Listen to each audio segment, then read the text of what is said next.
بسم اللہ الرحمن الرحیم۔ السلام علیکم۔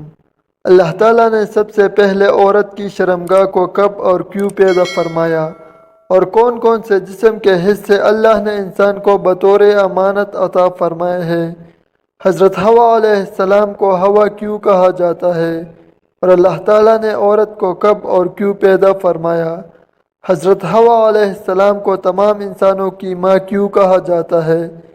پیارے دوستو، ان تمام تر سوالات کے جوابات ہم آپ کے ساتھ شیئر کریں گے، لہٰذا آپ سے گزارش ہے کہ ہماری اس ویڈیو کو آخر تک ضرور دیکھیے۔ محترم ناظرین، حضرت حوا علیہ السلام دنیا کی وہ پہلی عورت ہے جن کو اللہ تعالیٰ نے جنت کے اندر تخلیق فرمایا، اور یہ حضرت آدم علیہ السلام کے بعد دوسری بشر مخلوق ہے، کیونکہ حضرت آدم اور حضرت حوا علیہ السلام سے آگے بشر مخلوق چلی، اس وجہ سے انہیں تمام انسانوں کی ماں کہا جاتا ہے۔ جیسا کہ اللہ تعالیٰ نے قرآن پاک میں ارشاد فرمایا، وہی ہے جس نے تم کو ایک جان سے پیدا فرمایا اور اسی سے اس کی بیوی کو بھی پیدا فرمایا کہ وہ اس سے سکون حاصل کر سکے۔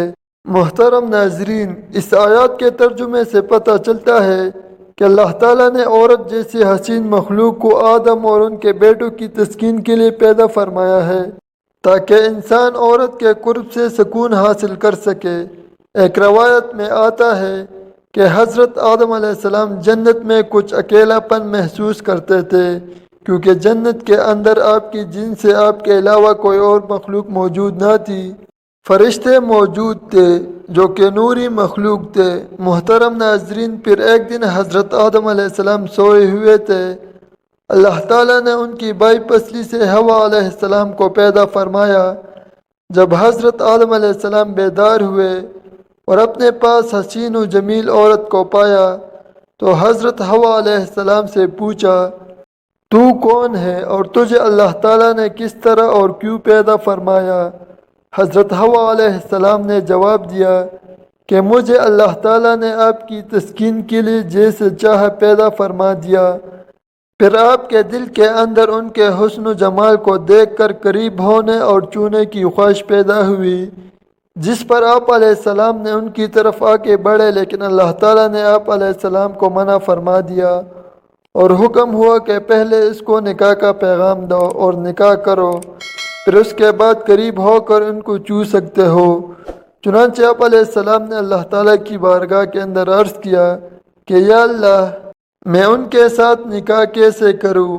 اللہ تعالیٰ نے ارشاد فرمایا کہ تم ان سے نکاح کرنے کے لیے میرے پیارے حبیب حضور صلی اللہ علیہ وآلہ وسلم پر درود پاک پڑھو۔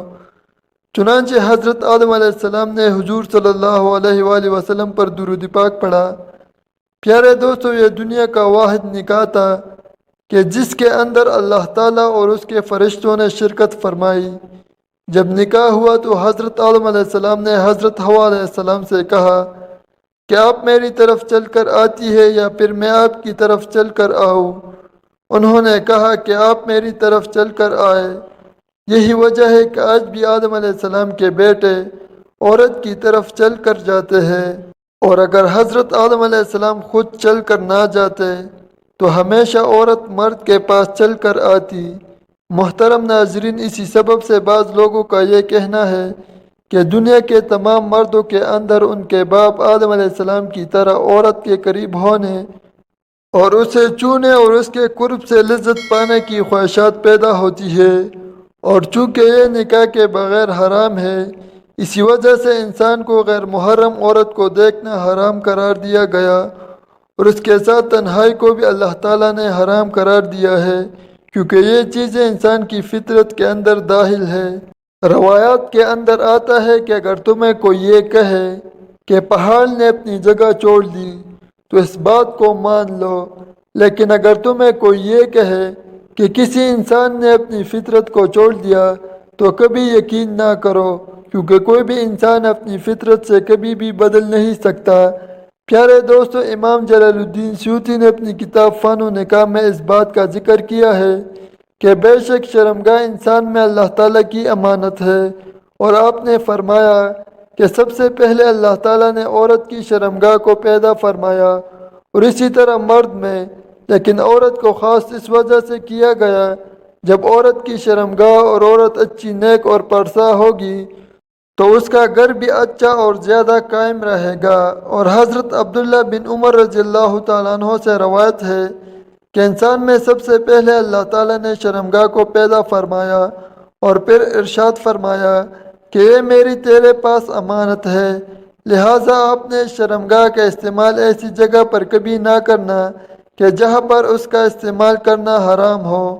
محترم ناظرین، پس شرمگاہ امانت ہے، کان بھی امانت ہے، آنکھیں بھی امانت ہے۔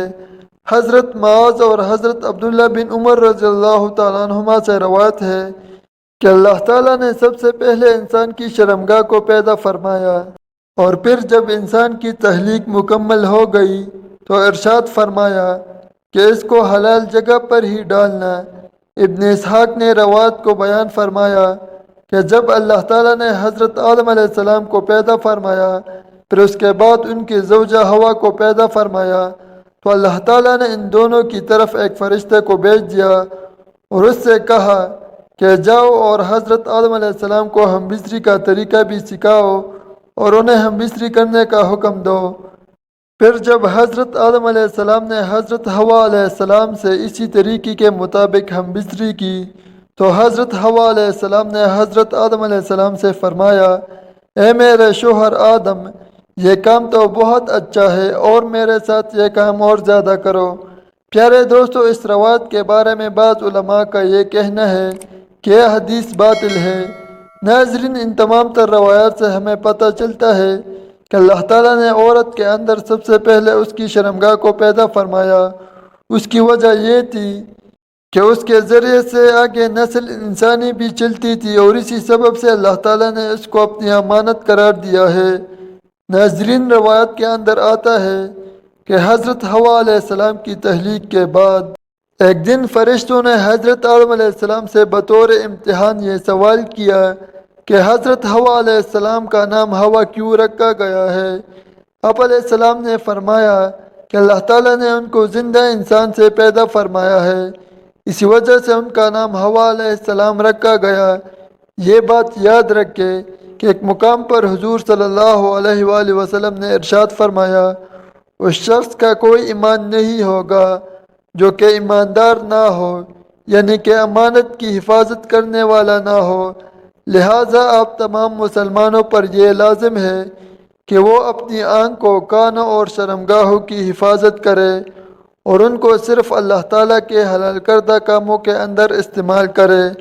ان لوگوں کا کوئی بھی ایمان نہ ہوگا جو کہ ان کو حرام کاموں کے اندر استعمال کرے گا اور کہے ان چیزوں کو حرام کاموں کے اندر استعمال کرنا ایمان کی محرومی کا سبب بن جائے اور ایمان سے محرومی ہی جہنم کا سبب بنے گا۔ محترم ناظرین، حضور صلی اللہ علیہ وآلہ وسلم نے ارشاد فرمایا کہ اس شخص کو قیامت کے دن عرش کا سایہ نصیب نہ ہوگا، اس دن عرش کے علاوہ اور کوئی سایہ نہ ہوگا کہ جسے کسی حسین و جمیل عورت نے زنا کی دعوت دی تو اس نے مان لی۔ اللہ تعالیٰ سے دعا ہے کہ ہم سب مسلمانوں کو زنا جیسی لعنت سے حفاظت فرمائے، آمین ثم آمین۔ محترم ناظرین، اگر ویڈیو پسند آئے تو لائک اور شیئر کریں۔ مزید ایسی ویڈیوز کے لیے ہمارے چینل کو ضرور سبسکرائب کریں۔ شکریہ۔